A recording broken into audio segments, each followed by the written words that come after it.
everybody, tea at 3. I couldn't get on, had a bit of trouble getting on, but I'm on now. That's good. I've made my tea.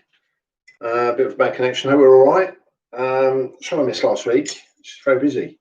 Couldn't do last week. So I apologise. But you had a repeat. I kind of went like Dave last week. So anyway, I've got a question. I thought I'd start with a question. We're going to talk about well-being today. That's what we're going to have a little chat about. So I've got a few well-being tips for you. Just get rid of my tea bag. But I've got a question for you. And just sort myself out. I've got a little iced bun today. It's a bit cheeky. Pink icing. It's got jam in the middle. Favourites. Excellent. Anyway, I think is the chat on. It says live chat, but I can't see anything. So it'll be there. Anyway, let's have a look. Oh, hi, there we are. That's good. Sorry, it's not showing up on mine. I'm just gonna have to move it. I'll be with you in a minute. So anyway, oh, good, you're there. It's not coming up for me. So anyway, it's all good though. So I've got a question. I've got a question for you. Just gonna have to move that a bit there. Right, sorry, just sorted that out. Yeah, nice. Crofty, you good? Well, I've got a question, because we're in a long period of time at the moment where we don't get a bank holiday. There's no bank holidays. There's the longest period of time on the British calendar where we don't have a bank holiday. Next one's Christmas. So my question today is, what country has the most bank holidays a year? So it's a double-edged question. What country has the most bank holidays? And also, how many is that? So it's 2. So you might get the number right, but you might not get the country right. And so what country has the most and how many? And also, we can do what country has the least. So if you like, just to let you know, the UK has 8. So anyway, we'll do that. So easy one to guess. What country has the most and how many? So how many do you reckon? There we go. Wow, there's the answers. And I've got to be honest, at the moment, there's absolutely nobody right. Do you know that could be right, Gemma, but that's not what came up when I Googled it. So I don't know about that. They have, it can't be Scotland, Clark. Oh, the most. Oh, yeah, definitely not the least. They have about a month off at New Year, don't they? Or holiday. Anyway, I'll do some work. I'll tell you the answer at the end. It's really the question, Sam, is what country has the most bank holidays? And I'll give you a hint actually, because I'm aware there's quite a lot of countries in the world. It's not a European country. Yeah, it's not a European country. So if you've guessed a European country, you can guess again. Not a European country. So there we are. And the amount. So you can do the country and the amount, Sam. And also I just said who's the least. And Gemma's guess would be right actually, but I don't know. Anyway, well, let's talk about well-being. So well-being is quite a hot topic, obviously, at the moment, a whole host of reasons. So why is well-being important to businesses? Well, it impacts so much things. So firstly, if you've got if the people in the business have got good well-being, productivity goes up, motivation goes up, morale goes up, and stress and anxiety comes down. So well-being is kind of quite hot at the moment, particularly the environments, the shape of the world at the moment is even more important. So what I've got is I've just got a host of tips there. They're all dotted around my wall at the moment. Just things that we can kind of do to help us. So when I kind of was doing a bit of research and thinking about some of these things, one of the things that always comes up is it says allow people to work from home, and because it's kind of a bit of a fussy place, the internet, and it'll date and everything. So my tip really is work from work. That's my top tip. Work from work. So instead of work from home, work from work now. And I think if you have the accessibility to go back into a place of work, I think that's a good thing to do. So work from work for your well-being rather than work from home. And I think that balance is kind of important. Once you're there, then the business also has that duty to care about things like the right lighting, the right seating, a bit of outdoor space maybe. I've seen places, I worked somewhere and they had what they called the thinking path. And there was just like a figure of 8 shaped path that people would just walk around that would just refresh them. Encouraging people to single task. We kind of think multitasking is really crucial, but single task, focus on one thing at a time and get it done. Thanks, Danny B, on my work from work tip. It's good, isn't it? I quite like that. I started on a high. It's probably all going to deteriorate from there. Well, you can exercise hourly, and when I say exercise, I'm not talking about go for a run every hour, but let's get up, walk around, that kind of thing. And then we've got another tip coming up. I'm coming up to this. I'll go straight onto them because they're really good. Somebody's just said, "Who's in the office tomorrow lunch in the garden?" This is a really important tip. I've got some things up here about office snacks. What's available in the workplace? Fresh fruit, nuts, pulses, all that kind of stuff. Tear and share lunchtime. The companies can provide food. This is good well-being tip. Yeah. So lunch in the garden. So get your packed lunch, tear and share it, brown bag it in, and relax for an hour. That's your break. Have a walk into work or a bike into work day if that's feasible. Like if people are commuting 80 miles, it's not really.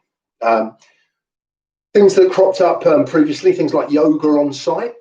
So you get a lot of people turn up with yoga stools on their back, and they do massage stools on their back. So we can do yoga and massage. So do yoga lunches, things like that. There's a lot of health and fitness people working in business, and we should utilize those things for the well-being of the rest of us. Stand-up meetings were very big, like 21st century in the 2000s. Well, now walking meetings. Walking's proven to generate more ideas. It helps your brain. I mentioned this on one of the early ones. If you go out for a walk, you will come back with more ideas. So actually have a meeting walking. You can walk around the high street. You can walk around the shops. You can still have the meeting.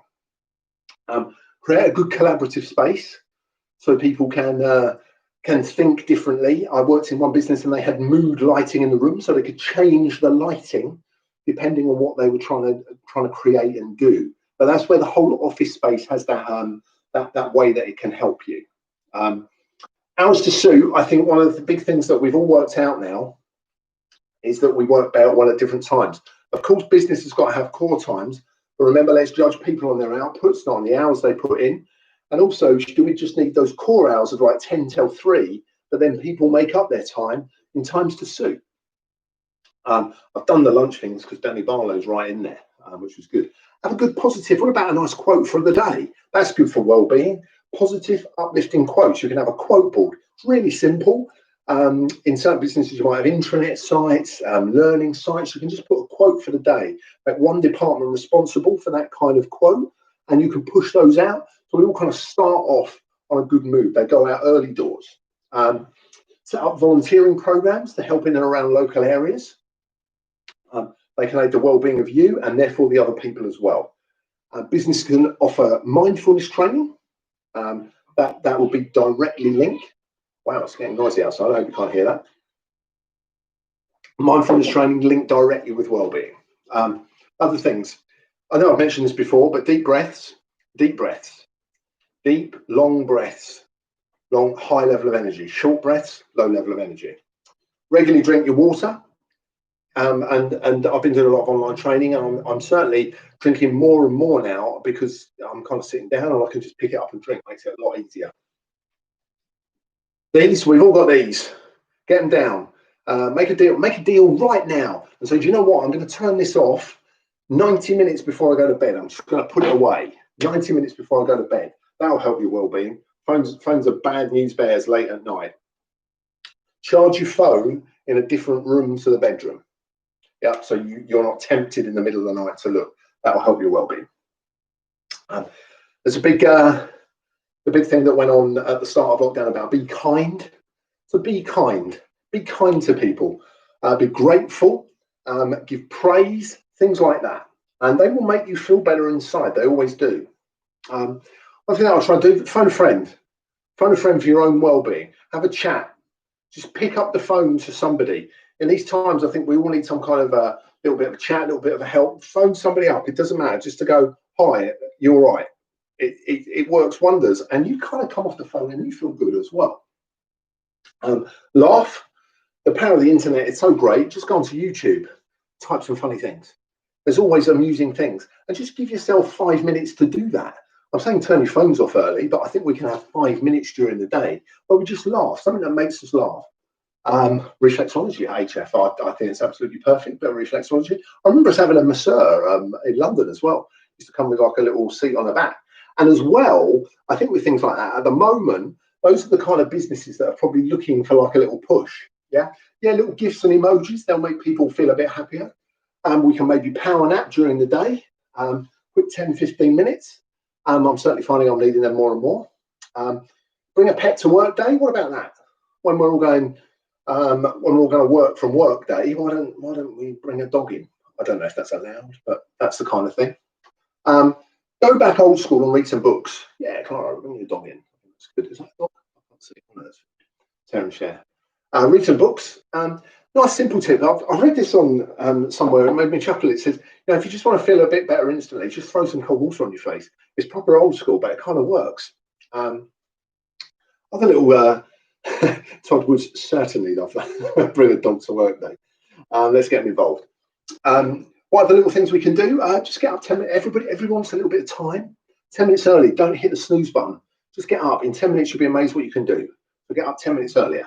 If we're on screen fatigue's grim, so we can maybe darken that screen off a little bit. So we just take the lighting down so we get less screen fatigue. Remember your annual leave.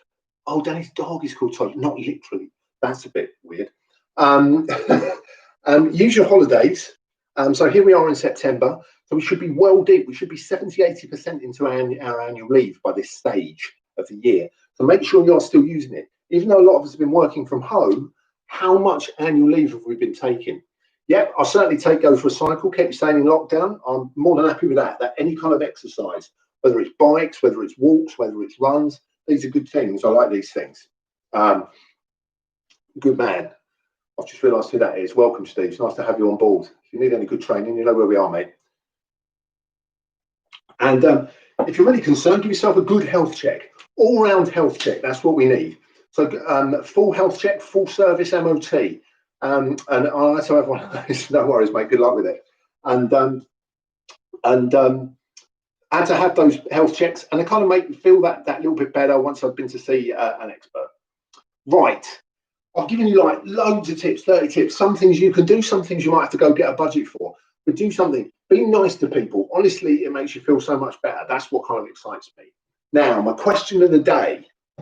What country has the most? I'm very disappointed. Nobody's got my question right today. But this country has 27 bank holidays. 27 bank holidays. And the country is Iran or Iran.